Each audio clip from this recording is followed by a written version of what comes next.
आज का दिन एक ऐसा ऐतिहासिक क्षण है जो शायद स्वर्ण अक्षर में लिखा जाना चाहिए, क्योंकि एक ऐसा प्रयोग हो रहा है और ऐसा प्रयोग ऐसे व्यक्तित्व के माध्यम से हो रहा है जिनके नाम है विजय, आदरणीय डॉक्टर विजय पंडित जी।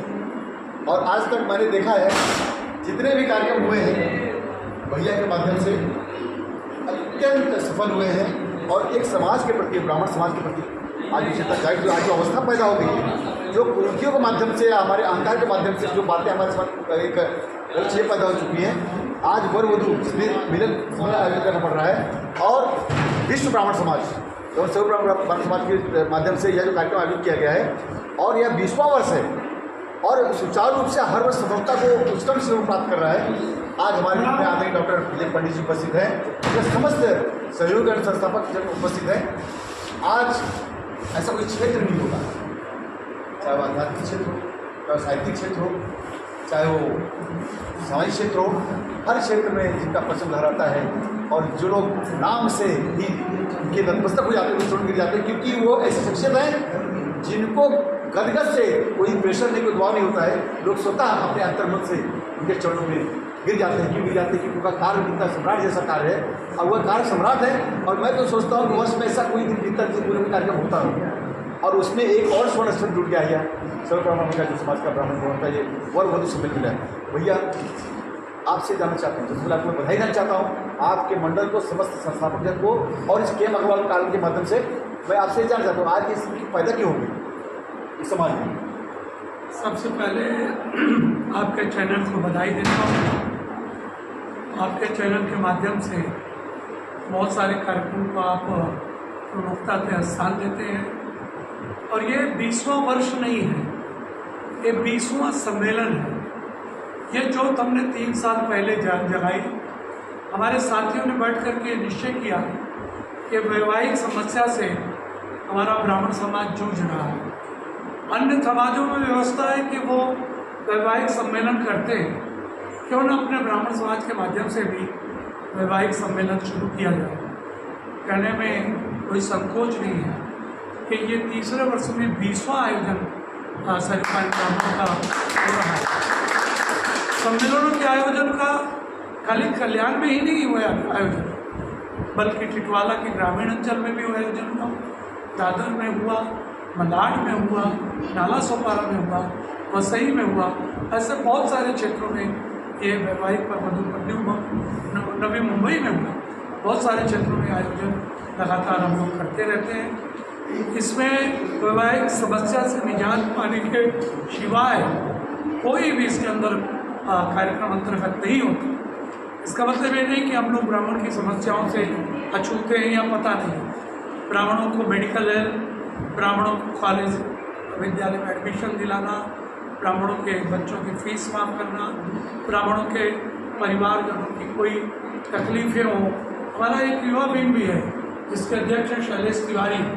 वो कोई हमारे विंग में कोई ब्राह्मणों को सता रहा है, कोई तकलीफ़ दे रहा है, तो उनको वकीलों के माध्यम से, पुलिस स्टेशन के माध्यम से कहीं भी कोई तकलीफ हो तो वो मदद करते रहते हैं। ऐसे बहुत सारे काम विश्व ब्राह्मण समाज कल्याण और साधुकारी ब्राह्मण फाउंडेशन के माध्यम से हम लोग करते हैं। मुझे कहने में कोई संकोच नहीं है कि इसमें ब्राह्मण समाज का बहुत बड़ा इसमें हिस्सेदारी है, योगदान होता है। तन मन धन से समर्पित भावना से सभी ब्राह्मण समाज के लोग, खास करके कल्याण के हमारे ब्राह्मण समाज के लोग आगे बढ़ कर के हिस्सा लेते हैं। ये जो वैवाहिक सम्मेलन है इसका कोई रजिस्ट्रेशन चार्ज नहीं है, पूर्णतया निःशुल्क है। जलपान की व्यवस्था है, चायपान की व्यवस्था है, दोपहर को भोजन की व्यवस्था है, सत्र दूसरे में फिर से चायपान वगैरह की व्यवस्था है। तो ये सारा आयोजन पूर्णतया निःशुल्क होता है। ये कहने में मुझे बड़ा अभिमान होता है कि आज हमारे पास हम कन्या और वर मिला करके 400 बायोडेटा यहाँ पर बांटने वाले हैं। 400 घर बैठे आपको लड़की और लड़कों के, विवाहित लड़की, वर और कन्या के अता पता आपको मिल जाएगा। हम लोगों से कोई पूछने आता था कि भैया कोई शादी बताइए, तो हम कितनी शादी बता पाते थे। हमारा कोई सगा संबंधी रिश्तेदार है, 2 शादी, 3 शादी, 4 शादी। लेकिन आज जब मैं वो बायोडाटा बांटूंगा, जो सरजू पारिन हमारा मुख्तरिक है, सरजू पारिन समाचार अखबार, वो लोगों के पास हाथों में जाएगा, तो उनके हाथों में घर बैठे 400 बायोडाटा कन्या के और वर के उपलब्ध होंगे। और यही मुझे लगता है कि आज के कार्यक्रम की सार्थकता है। मैं सभी आपके मीडिया चैनल के प्रभारी खासकर शैलेश तिवारी हिमालय, जो एक कवि आदरणीय भैया महेंद्र उपाध्याय जी को, कौन सा चैनल है वो, अवधपुरी चैनल, दिल की अथाह गहराइयों से आपको मैं बधाई देता हूँ, आपको साधुवाद देता हूँ कि आप ब्राह्मणों के समाचारों को अपने चैनल में प्रमुखता से स्थान देते हैं। ईश्वर आपकी ये भावना और बलवती करे। इन्हीं शब्दों के साथ धन्यवाद। जय ब्राह्मण समाज। आप बाकी लोग इंटरव्यू पर जाता हूँ। हम देख रहे खास करके शहरों में लड़की 40 साल की, 45 साल की, 30 साल की, जब उससे कार्य करके कैरियर के लिए कर रहे हैं, करें और अंत तक होता क्या है कि शादी हो नहीं पाती। ये जो विकृतियाँ आ गई है, इसका आप किस जिम्मेदार समझते हैं? यहाँ पे सबसे बड़ी जिम्मेदारी तो समाज की ही बनती है कि जो लोग कैरियर के चक्कर में अपना एक बहुत बड़ा कैरियर जो कि फैमिली का कैरियर होता है वो उनका पीछे रख रहा है। जैसे कि आप बता रहे हैं 40, हमारे पास भी बायोडाटा आया हुआ है, 1982 का बायोडाटा है, 1985 का है। तो ऐसे लोगों से मैं यही कहना चाहता हूँ कि फिर आपके बच्चे होंगे तो आप उनकी शादियाँ नहीं देख पाएंगे। हम कई मंचों पे इस चीज़ को बोल चुके हैं कि शादियाँ समय से कीजिए, कैरियर तो बनते रहेंगे। पहले भी लोगों की शादियाँ 21 साल में हो जाती थी, वो भी टीचर हुए, प्रिंसिपल हुए, IAS भी हुए, डॉक्टर भी हुए, मैं जानता हूँ ऐसे हमारे यहाँ PCS भी हुए हैं। तो ये समस्या है, इसको समाज में हम लोग उठा रहे हैं और ऐसे मंचों पे भी हम लोग उठा रहे हैं जिससे फैमिली वाले आए उनको भी मालूम पड़े कि भाई आने वाले समय में हम आपकी शादियाँ लेट हो जाएगी लेकिन उसके बच्चे की शादी कब होगी आप नहीं देखेंगे। तो ये बहुत बड़ी समस्या। और हमारे ब्राह्मण समाज में एक तो सबसे बड़ी समस्या यह है कि लोग एक पे ही अपना ब्रेक लगा रहे हैं, तो उस पर भी ध्यान देने की ज़रूरत है क्योंकि रिश्ते हमारे ख़त्म हो रहे हैं, चाचा मौसी मामा ताई सब खत्म हो रहे हैं। और समाज से यही निवेदन है कि अपने बच्चों की शादियां समय पे करें। अगर परिवार ही नहीं है तो आप धन लेके क्या करेंगे। जय श्री राम, जय परशुराम। और इनको काफ़ी अनुभव है। आज की स्थिति और आपके ज़माने की स्थिति क्या अंतर पाते हैं आप? पहले लोग जो थे बड़े ही दूरदर्शी थे, वयस्क होने तक कन्याओं और बालक की शादियां कर देते थे। आज के समाज में 2-3 विकृतियां जो हैं उन्हें ख़त्म करना होगा। पहला एक कुंडली, दूसरा एक दिशा, तीसरा एक 3-13 और चौथा एक पैकेज। आजकल उल्टा हो गया है, बोल दो पहले लड़के वाले बोलते थे ये चाहिए, आजकल लड़के के पिताजी बोलते हैं कि बिटिया का दहेज क्या, वो पैकेज क्या है। ये पैकेज वाला जो मानसिकता है इसे ख़त्म करें। अगर फ्लैट अपना EMI पे लिए हैं तब वो कन्या का पैकेज पूछें कि आगे आपको भरना पड़ेगा। ये सब जो विकृतियां समाज में आ गई हैं, मुंबई जैसे शहर में लोग भाग रहे हैं और समाज से दूर जो हो रहे हैं, ये उनके पतन का मूल कारण हो रहा है। इसीलिए आज 35 वर्ष 38 वर्ष 40 वर्ष के लड़के लड़कियां घर में बैठी हैं, लेकिन अजीब वो पिता हैं, अजीब वो माता हैं जो अंधे होकर के बैठे हैं वयस्क होते लड़कियों को, जबकि उनके नाती पोतों की शादी होनी चाहिए उस वक्त तो बेटे बेटियों की शादी ढूंढ रहे हैं, न कि कर रहे हैं। तो इन सब जो विकृतियां हैं इन सबों को हटाना होगा और समाज को बहुत ही गहराई से सोचना होगा, नहीं तो ये ब्राह्मण समाज एकदम पतन के गर्त में चला जाएगा। इसलिए ये पैकेज छोड़िए, कुंडली छोड़िए, इन सबों से दूर हो करके और दिशा का एक वो छोड़ करके 3-13 का तो है उसको छोड़ करके शादियाँ नक्की कीजिए। शादियाँ की करके पोते पोते खिला के बुढ़ौती अपनी वो कीजिए, नहीं तो वृद्धाश्रम में ही जिंदगी चली जाएगी। जय श्री राम। पाना चाहते हैं और शिक्षित से होना चाहते हैं। हर जो समाज शिक्षित होता है वो आगे बढ़ता है, लेकिन शिक्षा एट व्हाट कॉस्ट। जो हमारी संस्कृति है, जो हमारे साहित्य है, जो हमारा ज्ञान है, जो हमारी परंपरा है, क्या हम उसे त्याग दें? अन्य समाज आप देखेंगे, जाति समाज है, नावड़ी समाज है, मुस्लिम समाज है, क्या वो आगे नहीं बढ़ रहे हैं? लेकिन क्या उन्होंने परंपरा को छोड़ दिया है? तो आज हमारे यहाँ जो विकृति आ गई है, हमारी जो नई जनरेशन है, उसके लिए आपका क्या विचार है और क्या संदेश है? धन्यवाद महेंद्र जी। मेरा नाम है डॉक्टर अतुल पांडे और मैं एक प्रोफेसर हूँ और ये सर्वपाली ब्राह्मण मंच द्वारा जो ये संचालन किया जा रहा है आज का जो बहुत बड़े लेवल पे जो प्रोग्राम किया जा रहा है, भैया ने जो प्रश्न किया है उसमें ये जवाब देना मैं चाहूँगा कि आजकल का जो पीढ़ी है ना, ये कल्चर को नहीं फॉलो कर रहा है आज के, ये सिर्फ और सिर्फ फोकस करे करियर और करियर को ध्यान में रखते हुए बाकी सब जितना भी सामाजिक स्तर का जो अपना कार्यक्रम है उसको पीछे करते जा रहे हैं। और यहाँ पर लोग सिर्फ और सिर्फ क्या बोले, मैं 20 लाख का पैकेज कमाऊँ, मैं 40 लाख का पैकेज कमाऊँ, 50 लाख, इस चक्कर में क्या हो रहा है कि इनकी शादियाँ लेट हो जा रही है, शादी को इन्होंने सेकेंडरी कर दिया है। और यही रीज़न है कि आज हमारा जो समाज है वो पीछे होते जा रहा है। और ये जो एज होती है, एक सही समय पर अगर शादी हो जाए, पहले के ज़माने में क्या होता था कि शादियाँ थोड़ा जल्दी होती थी, फिर गौना सिस्टम होता था, तो एक पैरेलली वो एज फैक्टर मैच हो जाता। आज अगर मैं 30 साल के युवा को पूछता हूँ, ब्राह्मण युवा को, कि भाई शादी का क्या विचार है, तो वो बोलेगा अभी उम्र ही, अभी I have to focus on my career.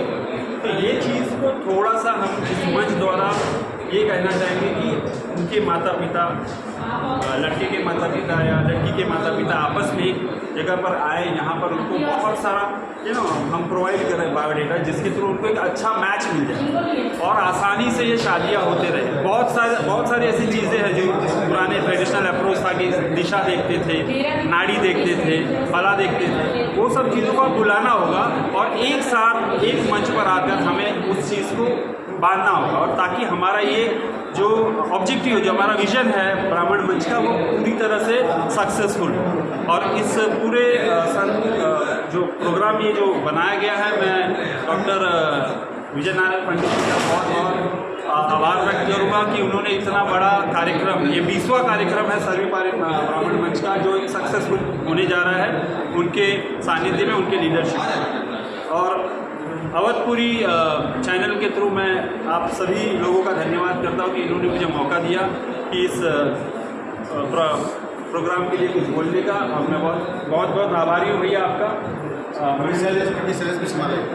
कवि शैलेश जी का, महेंद्र उपाध्याय जी का धन्यवाद, बहुत धन्यवाद। एक सहपाठी और एक हमारे मित्र आदरणीय श्री प्रोफेसर मनीष मिश्रा जी, जिनको कई पुरस्कार से नवाजे जा चुके हैं और अपने लेखनी के माध्यम से उन्होंने समाज को कुछ दिया है और आगे भी देते रहेंगे।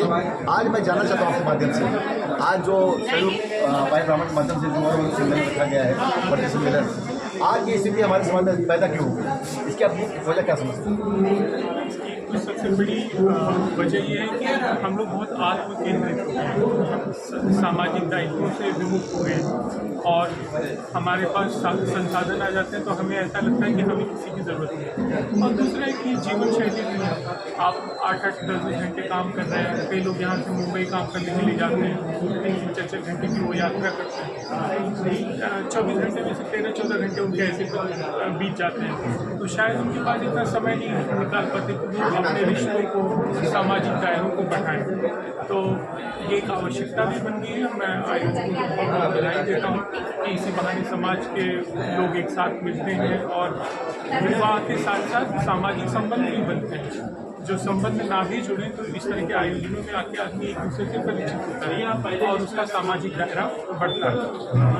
ये जो आयोजन हुआ है तो ऐसे आयोजन और भी होने चाहिए और हमारे जो युवा पीढ़ी जो एकदम जैसा आपने कहा कि आत्मकेंद्रित हो चुके हैं, अपने सेल्फ सेंटर्ड हो गए हैं, वो अपनी जो संस्कृति और जो हमारी परंपरा है उससे दूर क्यों चले जा रहे हैं और उसका महत्व क्यों नहीं समझ रहे हैं? उसका एक कारण ये है कि हमारी जो सनातन परंपराएं रही हैं और आज की जो हमारी जीवन शैली है उसमें बहुत बड़ा अंतर आ गया है।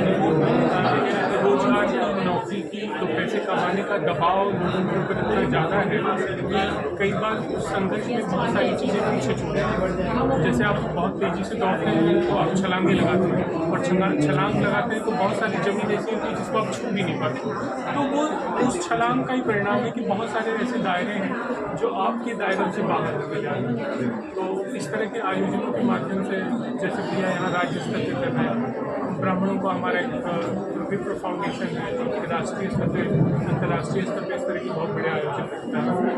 परशुराम समूह है, स्पैक है, तो इनकी बहुत एक तरह से कहूँ कि समाज के प्रति निष्ठा भी है और समाज का एक दायित्व भी है कि इस तरह के आयोजनों से जुड़े और इनको सफल बनाने में पूरा सहयोग। बहुत बहुत धन्यवाद डॉक्टर मनीष मिश्रा जी, प्रोफेसर मनीष मिश्रा जी। और हम चाहते हैं कि आप इससे युवा और तमाम से जुड़े और उनको आगे तक ले जाएं ताकि हमारे समाज में जो विकृति आ गई है वो दूर हो सके। बहुत बहुत धन्यवाद। आज का दिन बहुत ही अद्भुत यह समय है, क्षण है, और इस क्षण को हम अपने कैमरे में कैद करना चाहते हैं क्योंकि यहाँ पे ऐसी विभूतियाँ उपस्थित हैं जिनको समाज ने बहुत कुछ आशा रखी है और जिन्होंने समाज को कुछ दिया है। और सबसे बड़ी बात है वो प्रेरणा स्रोत है। सबसे बड़ी बात है प्रेरणा स्रोत है, और प्रेरणा स्रोत की में जो काल सम्राट है उन्होंने से कार्य किया समाज में, जो अपेक्षाएं थी उस अपेक्षा पर खड़े उतरे हैं और अपने परिश्रम के बल से उन्हें का मान चिन्ह स्थापित किया है इस समाज के अंदर। ऐसे ही हम सभी परम आदरणीय, परम स्नेही और सबके हृदय में विराजमान जो विश्व के नाथ हैं आदरणीय श्री विश्वनाथ दुबे जी, हिंदी भाषी जनता परिषद के जो है संस्थापक और आदरणीय अध्यक्ष महोदय। आज मैं जानना चाहता हूँ, आज जो एक कार्यक्रम रखा गया है, आज ये स्थितियाँ आपके ज़माने में ऐसी स्थितियाँ नहीं थी, लेकिन आज के लोग कहते हैं आधुनिक हो चुके हैं। तो ये आधुनिकता का परिणाम है कि आज 40 साल, 50 साल, 35 साल, 32 साल वर वधू की समय सीमा हो चुकी है और शादियाँ नहीं हो पा रही। और हमारा समाज जो खास कर ब्राह्मण समाज है वो किस दिशा में जा रहा है, तो आपका इस पर क्या कहना है, आप क्या कहना चाहते हो, आपका संदेश क्या है समाज के लिए? ऐसा है कि आज ब्राह्मण लाचार क्यों है। मैं विगत 36 साल से पूर्ण रूप से अनवरत दिन और रात मैंने अपने निजी स्वार्थ के लिए, परिवार के लिए भी कुछ नहीं किया, सिर्फ और सिर्फ समाज के लिए किया। तो जब मैं समाज को गहराई से देखता हूँ तो समाज या सामाजिक कार्यकर्ता, समाज के नाम पर लोग अपना नाम सिद्ध कर रहे हैं। तो आज एक विषय है, अभी मेरा एक नया मिशन चला है ब्राह्मण बचाओ, उसके ऊपर मैं काम कर रहा हूँ। पिछले साल 2-3 कार्यक्रम उसके लिए हुए कि ब्राह्मण बचाओ, क्योंकि जब ब्राह्मण बचेगा तब सनातन बचेगा, तब हिंदू बचेगा, तब राष्ट्र बचेगा। तो आज ब्राह्मण लाचार क्यों? मैं विक्रांत जी हैं, वे भी काफ़ी मंच से संबोधित करते हैं, समाज के लिए काम करते हैं। मैं इनसे भी एक गुजारिश करूँगा आपके इस मीडिया के मार्फत कि इसके लिए भी ये काम करें। अगर ब्राह्मण बचेगा तो ही धर्म बचेगा, और जब धर्म बचेगा तो हिंदुत्व बचेगा, हिंदुत्व बचेगा तो राष्ट्र बचेगा, और राष्ट्र बचेगा तो सनातन बचेगा। और तपबल विप्र सदा बरियारा, अपनी तपस्या से जो विप्र था वो सदा बरियारा मतलब मजबूत था, ऐसा तुलसीदास जी ने रामचरितमानस में लिखा है। लेकिन स्थिति यह है कि हम लोग आदर्श और समाज सेवा मंच सबको कर रहे हैं, लेकिन संस्कारों पर हमको काम करना पड़ेगा, क्योंकि जब संस्कार विहीन समाज होगा तो उसकी जड़ें जो है खोखला हो जाएंगी और उस वृक्ष को गिरने में जरा भी समय नहीं लगेगा। तो आने वाले समय में, जैसे मैं खुद बता रहा हूँ कि मेरी एक भतीजी है और एक नातिन है, मैं उसकी विवाह ढूंढ रहा हूँ, लेकिन मेरी मजबूरी है कि मैं ढूंढ रहा हूँ कि ब्राह्मण मुझे कहाँ मिले।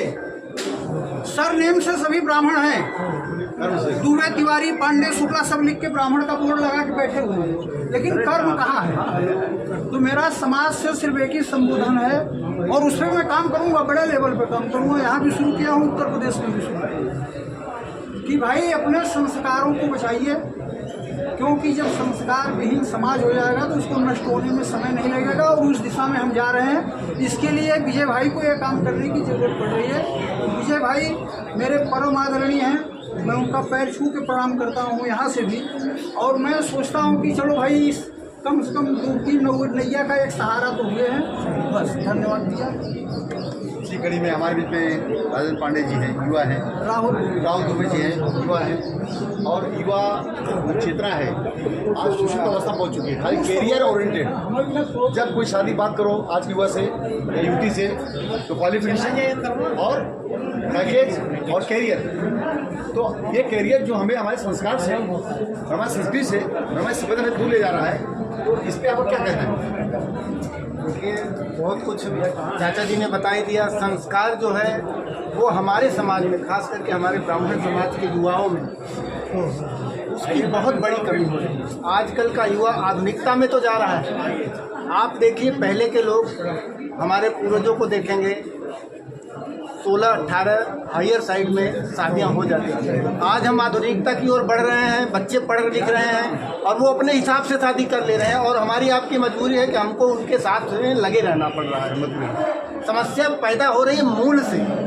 चाचा जी हमारे आदरणीय श्री विश्वनाथ दुबे जी, कई ब्राह्मण समाज का जब भी कार्यक्रम हुआ है, इन्होंने एक शब्द हमेशा जोड़ दिया है कि हमारा ब्राह्मण समाज कहीं ना कहीं अपने मूल से भटक गया है, जिसके लिए आज हमको इस चीज़ की जरूरत पड़ रही है। तो हमें अपने मूल को बचाना पड़ेगा, हमें अपने संस्कार। आज हमें हमारे बच्चे, आप शादी कर दे रहे हैं लेकिन कोई बच्चा जनेऊ नहीं पहन रहा है। शादी के दिन ही खाली यज्ञोपवीत हो गया, उसके बाद से कोई जनेऊ संस्कार, कोई जनेऊ नहीं पहन रहा है, कोई शिखा नहीं रख रहा है। चंदन लगाने में शर्म आ रही ब्राह्मणों के लड़कों को आजकल।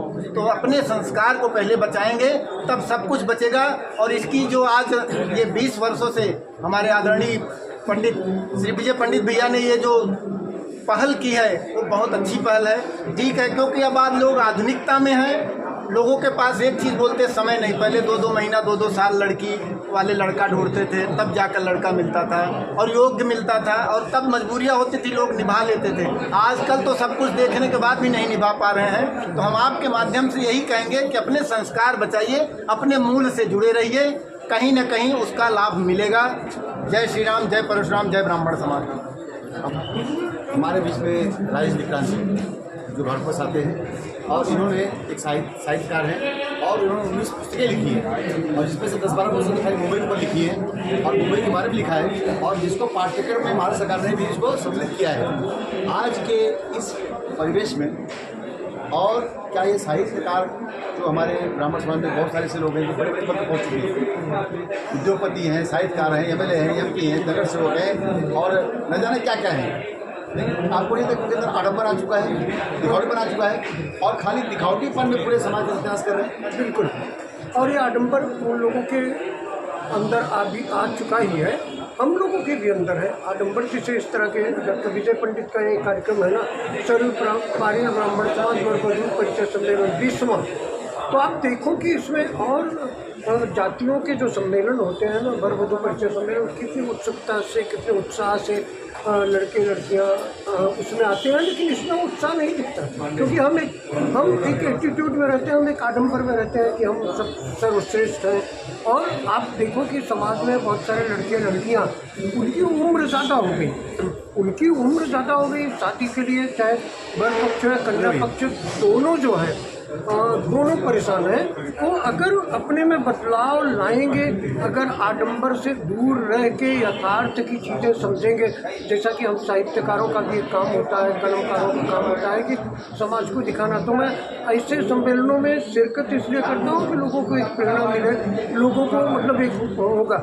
और कई सम्मेलनों में 20 में कम से कम 18 सम्मेलनों में जो ये वर वधू परिचय सम्मेलन की शुरुआत होती है ना, सम्मेलन की जो USP है परिचय देने की, तो वो मैं खुद करता हूँ ताकि लोग आए, आगे बढ़े, लड़के लड़कियों की शादी में परेशानियाँ जो है दूर हों। और डॉक्टर विजय पंडित जैसे लोगों के इस अभियान को मेरा प्रणाम है। और ये अभियान चलता है। एक चीज़ और, एक मूलभूत समस्या जो आपकी अक्सर आती है, हमारे समाज में बहुत सारे गरीब ब्राह्मण भी हैं जिनके बच्चे योग्य हैं या लड़कियाँ योग्य हैं, और जो दहेज प्रथा है सबसे बड़ी कुरीति है। कहते हैं लोग बड़ी बड़ी आदर्श की बात करते हैं, ऊँची बातें करते हैं, प्रिंसिपल हैं, लेक्चरर हैं, प्रोफेसर हैं, डॉक्टर हैं, MLA हैं, MP हैं, नर्स हो गए, बड़ी बड़ी आदर्श बात। लेकिन जब उनके बच्चे शादी आती है, ना तो लेने से बाद आते हैं, ना देने से बाद आते हैं। ये जो कुरीति, जो सबसे बड़ा जो विषाक्त चीज़ है, जो हमारे समाज को खा रहा है, इसके प्रति आप क्या सोचे और आप क्या इस पर क्या करना चाहते हैं आप? और क्योंकि साहित्यकार हैं तो आपकी बातें जन तक पहुँचती हैं। देखिए, दहेज का विरोध कौन करता है? 2 लोग, या तो लड़की वाले बिटिया वाले वो करते हैं, या तो लड़के वाले भी करते हैं। लेकिन कौन?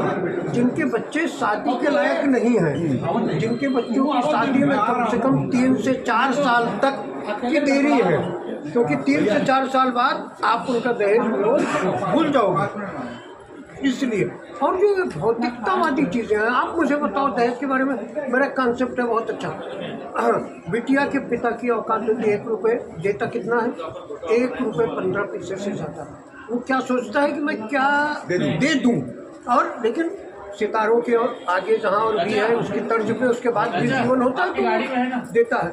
आप मुझे बताओ कोई ऐसा बिटिया का पिता बता दो जो बोले कि मैंने यार मेरी औकात की 1 रुपये, लेकिन इसको मैंने 80 पैसे ही दिया, 20 पैसे बचा, कोई नहीं। और आप मुझे कोई ऐसा लड़के का पिता बताओ कि फलाने लड़के की शादी की, सर मैंने की, बड़ी खुशी है, इसमें मैंने 2 लाख 5 लाख 10 लाख बचा, कुछ नहीं। सबका कोई उपयोग नहीं होता, लेकिन जो रिश्ते हैं वो चलते रहते हैं। खासतौर से लड़के वालों की भी, लड़के वालों को खासतौर से यह सोचना पड़ेगा, क्योंकि हमने ऐसा भी समाज देखा है, घर में एक लड़की है एक लड़का है, लड़की की शादी में तो आदमी दहेज का पक्का विरोधी था, लड़के की शादी में उसका उलट हो गया।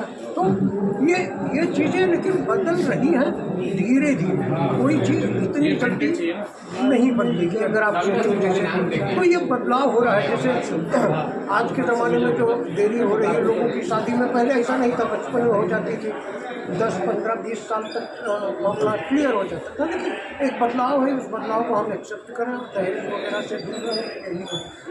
मुझे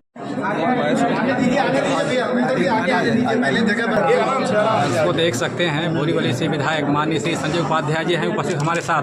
बहुत ही भव्य आयोजन था सभी पार्टी ब्राह्मण का, क्या कहना चाहेंगे दोस्त सब? आदरणीय हम सबके बीच में विधायक संजय उपाध्याय उपस्थित हुए हैं। हमारे ब्राह्मण समाज में हार्दिक स्वागत और हरिवंदन। विधायक बनने के बाद सभी यहाँ से तरीके से उनका सम्मान करते हैं। और आज जो है कार्यक्रम आयोजित किया गया है वर्ल्ड सम्मेलन हमारे समाज तरफ से, आज ये विषम परिस्थितियाँ पैदा क्यों हो गई और इसके लिए आपकी क्या सलाह है? विश्व ब्राह्मण कल्याण संघ और ग्रामीण ब्राह्मण की ओर से आज कल्याण में वर वधू सम्मेलन का आयोजन किया गया है। मैं विजय पंडित जी को बहुत शुभकामनाएं देता हूं कि पिछले 20 वर्षों से लगातार वो इस प्रकार का आयोजन करते आए हैं। मुंबई में आने के बाद अपने वैयक्तिक जीवन को आगे बढ़ाने के संघर्ष में हम अपने गांव, अपने परिवार, अपने रिश्तेदारों से दूर होते गए और सोशल मीडिया पर लाखों फॉलोइंग के बावजूद जब बेटे बेटी को पढ़ाकर विवाह की बात आती है तो हम अपने आप को अकेला महसूस करते हैं। और ऐसे में विजय पंडित जी और उनकी संस्था उनको अकेला महसूस नहीं होने देती, उन्हें योग्य रिश्ता मिले इसके लिए सबको एकजुट करती है, प्रयास करती है। इसके लिए मैं उनका अभिनंदन करता हूँ। और आने वाली पीढ़ी के लिए आप क्या, खासकर ब्राह्मण समाज के लिए जो आपने बात की दहेज की जो प्रथा है, तो उस दहेज प्रथा का उन्मूलन कैसे और उसको क्या कार्य किया जाए, और उसमें जो हमारे विधायक हैं, हमारे समाज सेवक हैं, हमारे व्यवस्थक हैं, उनका इसमें अहम रोल क्या है जो आप समाज में जो कुरीतियाँ आती हैं उसके खिलाफ खड़े होना ये हमेशा से ब्राह्मण का स्वभाव रहा है। और उसके लिए झूठी शान के लिए हम अगर शादी ब्याह में लाखों रुपए खर्च करते रहे हैं और उसके बाद विवाहित जोड़े को जीवन संघर्ष में समस्या आ रही है, तो क्यों ना हम सीमित लोगों के बीच में विवाह संपन्न कराएं, वैदिक रीति से, सनातन पद्धति से शादी कराएं, और वह जो धन हम फिजूल खर्च करने वाले हैं वो उस नव दंपत्ति को दे दें ताकि उसका जीवन सहज हो, सुलभ हो, तो पैसा उसके काम आए, तो एक अच्छी शुरुआत है। एक बार फिर से महेंद्र अवधपुरी चैनल की तरफ से आदरणीय संजय उपाध्याय जी का जय विशेष पूजा करते हैं। बहुत बहुत धन्यवाद। जय श्री राम, जय Parshuram. Hey guys, welcome to our channel. अगर आप हमारी वीडियो देखते हैं और कुछ लोग लाइक ही नहीं करते हैं, जो लोग लाइक करते हैं उन लोग के लिए बहुत बहुत धन्यवाद, और जो नहीं लाइक करते कृपया वो भी लाइक कर दीजिए। धन्यवाद। महेंद्र अवधपुरी चैनल को सब्सक्राइब भी करिएगा। धन्यवाद।